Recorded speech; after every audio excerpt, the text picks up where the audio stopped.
যারা কখনো করলা খান না তারাও কিন্তু চেটেপুটে খেয়ে ফেলবেন। সুপ্রিয় দর্শক, দূরের এবং কাছের, দেশ এবং বিদেশের যে যেখান থেকে আমার এই ভিডিওটা দেখছেন সবাইকে আসসালামু আলাইকুম। আশা করি সবাই ভালো আছেন।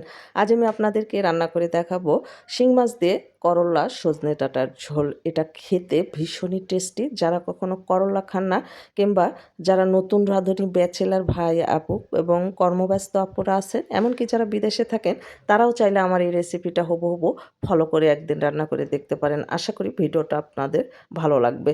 চলুন তাহলে কথা না বাড়িয়ে মূল রেসিপিতে চলে যাই। প্রিয় দর্শক, রান্না করার জন্য এখানে নিয়েছি শিং মাছ। আপনারা চাইলে যে কোনো মাছ দিয়েও কিন্তু এই রান্নাটা করতে পারেন। তো আমি মাছ আর সবজিগুলো ধুয়ে পরিষ্কার করে নিয়েছি আর চুলায় একটা কড়াই বসিয়ে দিয়েছি। এর মধ্যে দিয়ে দিয়েছি পরিমাণ মতো তেল, একটা পেঁয়াজ কুচি দিয়ে নেড়ে চেড়ে হালকা গোল্ডেন কালার করে ভেজে নিয়েছি। এই পর্যায়ে অ্যাড করে দিচ্ছি 1 চামচ আদা আর রসুনের পেস্ট দিয়ে আদা আর রসুনের কাঁচা গন্ধ চলে যাওয়া পর্যন্ত নেড়েচেড়ে ভেজে নিয়েছি। এখন অ্যাড করে দিচ্ছি সামান্য একটু পানি আর সেই সাথে অ্যাড করে দিচ্ছি অন্যান্য সব উপকরণ। স্বাদ মতো দিয়েছি শুকনো মরিচের গুঁড়া, হলুদের গুঁড়া, সামান্য একটু ধনিয়া গুঁড়া, সামান্য একটু জিরার গুঁড়া দিয়ে মশলাটাকে নেড়েচেড়ে ভোনা ভোনা করে নিয়েছি।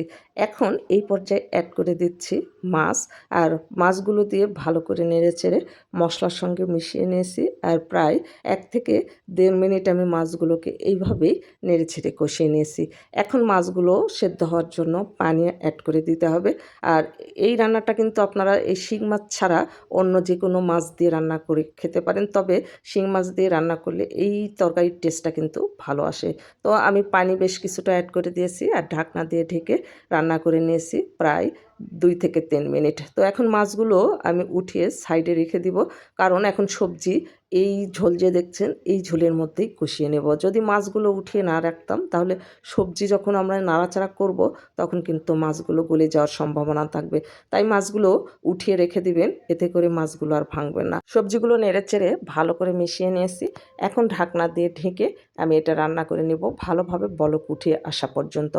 আমি তরকারিতে লবণ কিন্তু অ্যাড করি নাই, লক্ষ্য করেছেন কিনা জানি না। তো আবারও একটু লবণ দিয়ে ঢাকনা দিয়ে ঢেকে ঝোলটা একেবারে টেনে আসা পর্যন্ত রান্না করে নিয়েছি। আর দেখেন আমি কিন্তু নাড়াচাড়া আর করি নাই, এই যে ঝোলটা টেনে আসছে আর সবজিগুলোও সেদ্ধ হয়ে গেছে। আর রান্না করার সময় অবশ্যই কিন্তু হাই হিটে রান্না করবেন।